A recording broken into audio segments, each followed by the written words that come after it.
Welcome, friends. One question that has surprised me, of course, Cockroach Janata Party, even though it was initiated by Abhijit Tipke, one of the Dalit leaders, but since beginning, from the beginning, I could not see any caste angle in that Cockroach Janata Party, except the opponents told his caste. Opponents highlighted his caste, and opponents tried to project him as a Dalit anti dominant society or Hindu, whatever it may be. They tried their level best to project his caste so that the movement may be diluted.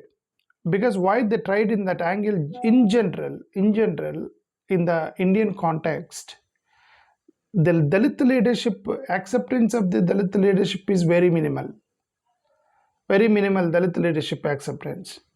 So maybe that's why the opponents tried to project his caste when the movement was being escalated. So now the one question that surprised me is that why many people across India, for decades, that we have heard that India votes and protests in the caste angle, according to the caste angle. Many people also believe that the Dalit leaders have faced discrimination while leadership. Only Dalit communities will receive the support from the Dalit communities. Dalit leaders will receive support from Dalit communities, but not the dominant society community accepted. But in this moment, we saw that thousands of lakhs of students from different castes, different religions, standing together behind Abhijit Dipke, a Dalit leader, a Dalit student. Why caste was forgotten in India in CJP? Why religion was forgotten in India for this cockroach movement? Or was something bigger than happening? Yes, let's understand what's happening today or what happened today inside. If you go inside, India normally follows identity politics. In general, they follow identity politics. Historically, caste has influenced the aspects of Indian political life, public life, social life. Historically, the caste was a glitch. It never. It's like it never. Now what is it? Disconnected from the public life or social life or political life. The caste is main part, vital part in India. Many Dalit leaders actually they have argued that they have faced greater barriers while they're trying to emerge as themselves as the leaders from the dominant society. Similarly, religious identity also shaped political mobilization in many situations. So, because of this background, seeing a movement attracted participants from different social backgrounds, different religions, different castes, different regions, how this Cockroach Janata Party could be able to mobilize. The Cockroach Janata Party, they attracted the dominant society students, attracted different religions. There's no south-north difference, even from many south students joined. Why? The single reason what I perceive is that because the problem which they're projecting against the government, it's a common problem. It's a common identical problem. The problem is identical. Problem is common. Forget about the leader's background and all. The problem is very common problem. Simply, we can understand that the people often unite when they face a common issue. The students believe that it affects everyone equally, and they believed that this NEET issue, this examination leakage issue, it affects equally, irrespective of the caste, creed, religion, and everyone. Everyone are the victims. So then I think they began to think of themselves first as students rather than through caste or religious eye. That's what I understand. So here, not a Dalit issue, not a BC issue, Woshi issue, Muslim issue, or Hindu issue, Christian issue. It's not that. It's a student issue. The student point of view, everybody came together. Because everybody felt I am a student. Because the paper leakage is going to affect me. I think that common problem broken the barriers of caste, religion, creed, and region, I think, in this Janata Party. Of course, people do not always support someone because of their caste. Not always. Sometimes they may look, yes, he's our caste person, so let us encourage. Sometimes it may happen, but not always. Majority times it may happen, but not always. Many historical movements, they have attracted different communities because of the issue based.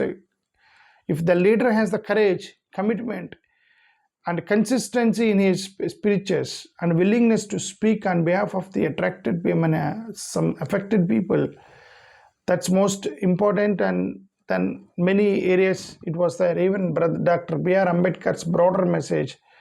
Dr. B.R. Ambedkar is often remembered as a Dalit icon. He was minimized to a Dalit icon. But in fact, he is the one who fought for the constitutional rights to every citizen in India.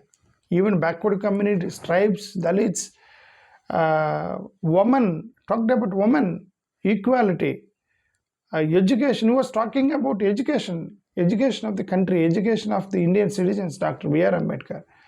He might be a Dalit. Why he was accepted? Because the points he was talking about is undebatable issues.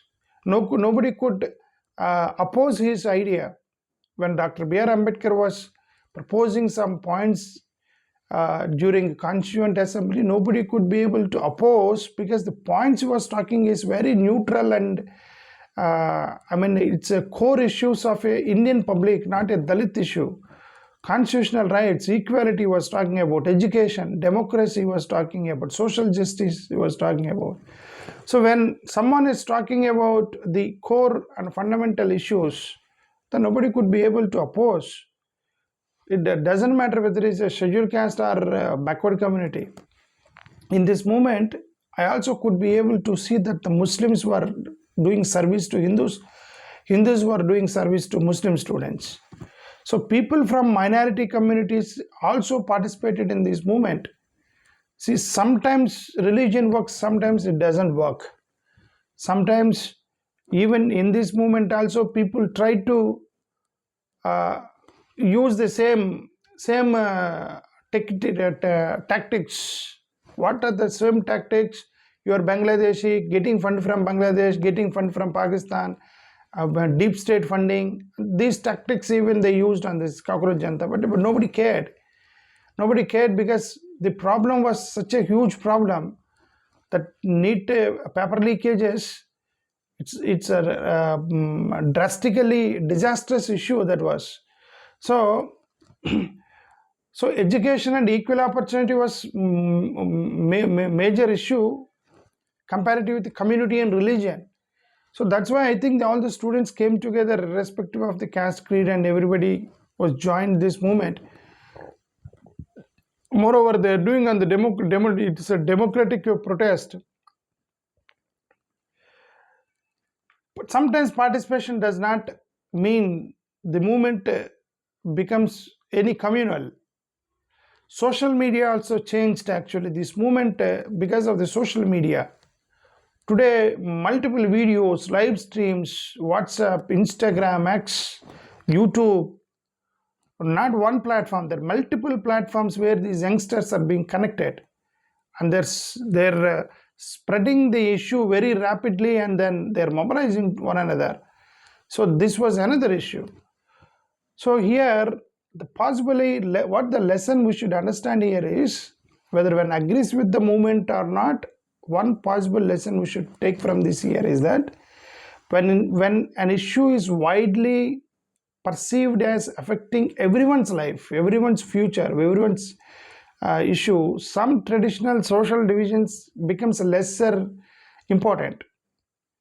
barriers like caste creed becomes lesser important when the issue was more. Issue was bigger than the caste and creed. That's what I understand. So finally, what I can understand that even though Abhijit Tipke, a Dalit leader, initiated this, but irrespective of he looking at instead of looking at his caste and the dominant society, students stood with him.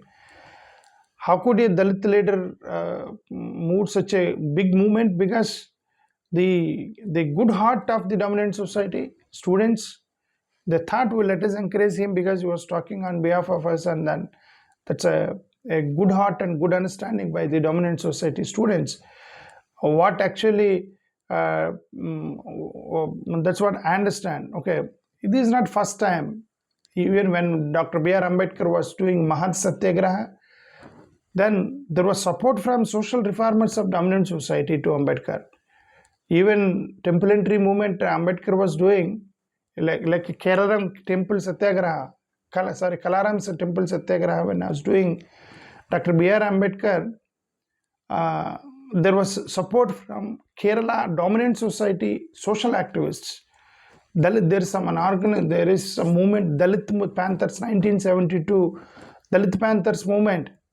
It was supported by progressive thinkers. It was supported by left activists, writers, artists, intellectuals, OBG and dominant society people also